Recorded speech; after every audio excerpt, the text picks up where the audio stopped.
People are going to judge you. They're going to misunderstand you. They're going to gossip about you. But I encourage people to really be strong-willed, to know that their opinions don't matter. And to me, that's something very different. There used to be a joke about football teams that lost every game. The coach would say, well, we built a lot of character this year, didn't we? As if character is something that you settle for when you haven't achieved what you really wanted. For some of us new to self-soothing, what is the core definition and what effect is it supposed to have on us? What is happening in our body? Okay. It hurts sometimes when you're in that dark place. I need you to hold on. I need you to hold on strong and don't give up. Make an impact in this world. Don't look at it as though it's something that you've got to do temporary. Although we know that life is short, like the many people in this world, they didn't realize that the next day they was going to be diagnosed with a cancer. They thought that tomorrow was going to be waiting for them, and they did not wake up. But you are still living now. What do you have to do? How are you going to move forward? How are you going to proceed your life? Their opinions are not your problem. Some people are able to really rise above and beyond their circumstances, and there are some people that can't handle it. But that doesn't mean that they can't be great. They just have to approach it and deal with it the way that they feel needed. No matter what is said or done, do not doubt your worth. Take us into your daily routines. How do you stay as disciplined as you are? Consistency is key, not only just in athletics or sports or what have you, but it's very key in every aspect of your life. And I think sports and outside of sports, business, just even in personal relationships or just established. Or as if character is something that automatically develops in you as a result of adversity. I don't buy that. I don't think adversity by itself builds character. And I certainly don't think that success erodes it. You can build character by how you respond to what happens in your life, whether it's winning every game or losing every game, or getting rich or dealing with hard times. You build character out of certain qualities that you must create and diligently nurture within yourself, just like you would plant and water a seed. A rapport, a bond, even with family. Communication, consistency is key with anything. If you communicate and know how and understand how to communicate with, your peers, coaches, and be receptive to constructive criticism, then I think you give yourself an opportunity to grow, not only as a person, but as an athlete at the same time, because there's always communication in everything that we do. I think if there's a great, rapport or great lines of communication where it's harmonious and I think being able to listen instead of being so quick to respond or speak, then I think, things will, you'll see a lot of things a lot clearer. Or gather wood and build a campfire. You've got to look for those things in your heart and in your gut. You've got to chisel away in order to find them, just like chiseling away rock in order to create the sculpture that has previously existed only in your imagination. But the really amazing thing about character is that if you're sincerely committed to making yourself into the person you want to be, you'll not only create those qualities, you'll strengthen them and recreate them in abundance, even as you're drawing on them every day of your life. Like the burning bush in the biblical book of Exodus, the bush that burned, but it was not consumed by the flames. Character sustains itself and nurtures itself, even as it's being put to work and tested and challenged. Life is not a game. Life is living. I say to you right now that you must. Make it, I say to you right now, that you must tell excuses, fear, and doubt that it has no place in your place of business. For this is your life that you are fighting for.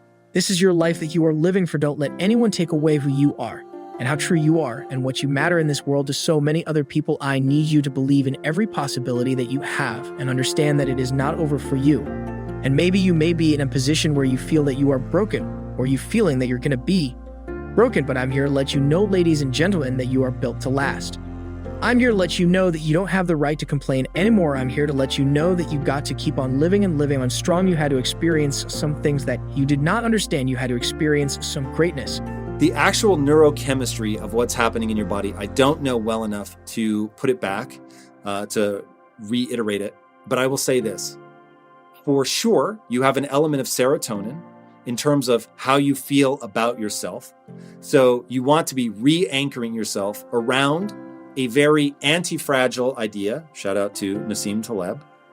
So fragile ideas of pride would be something like being smart, being right, being worthy, being good, being intelligent, anything where you can encounter somebody that's more than you. They are more worthy, they are better, or just even if it's yourself, that you fail on something, you're like, oh my God, like I could have done that so much better, right? So it could be you versus you, it could be you versus somebody else. Prostate cancer conquerors to believe that I could do this. It was hard.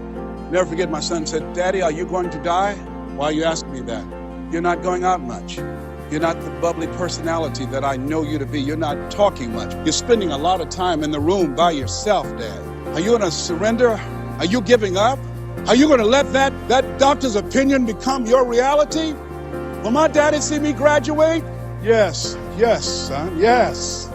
I'm going to fight. No, I don't think it's my time yet. I'm going to see you graduate, but more than that, I've got some other things that I'm going to do with my life. And I thank you for asking me that. But I must tell you that I'm scared. And I've never been in this situation before. It's been easy for me to talk to people and encourage people when they've had challenges in their lives, but it's me. And I don't feel less than a man in admitting this to you. Yes, I'm scared. And I need some help. You had to experience some weaknesses. You had to experience things that no one could understand, but you are the one that has to be responsible to go through it. You were put on your back. And you probably thought that you didn't have the ability to come back, but you did dawn. It's coming, the sun is going to rise, and you will see the light within you. Don't you give up on life, because once your life is over, you can't come back. Leave your mark, help.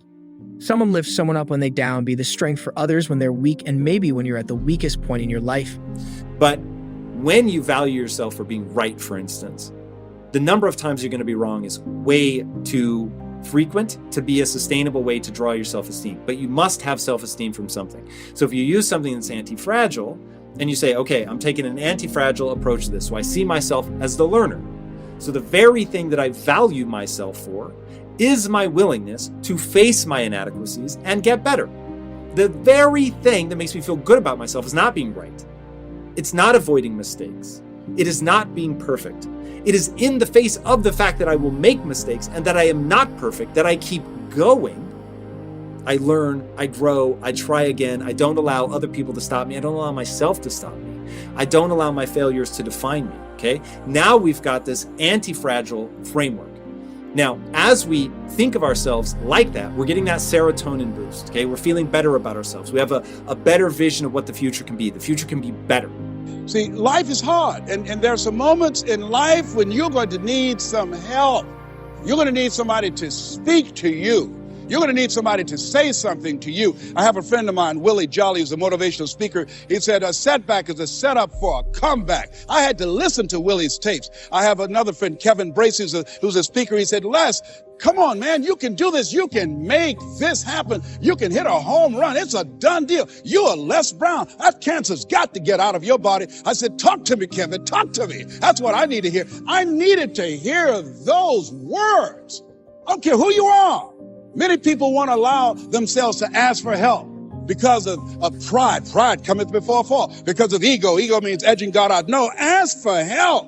Not because you're weak, but because you want to remain strong. And ask for help and don't stop until you get it. I'm here because a lot of people helped me. I'm here because a lot of people believed in me. Someone will lift you up. Because we all struggle, no one is immune to it. It is necessary that you struggle. It is necessary that you feel alone. It is necessary that you have to continue to go forward. Nothing can stop this. Because that light has already been there. That light is embedded in you. That light exists in you. What about the other people out here who can't walk? What about the people out there who can't talk? What about the people out there that are suffering from diseases that cannot be cared for? What about you? What are you going to do about the life you have? How are you going to live? How far are you going to go? Run with greatness. Run with a full heart.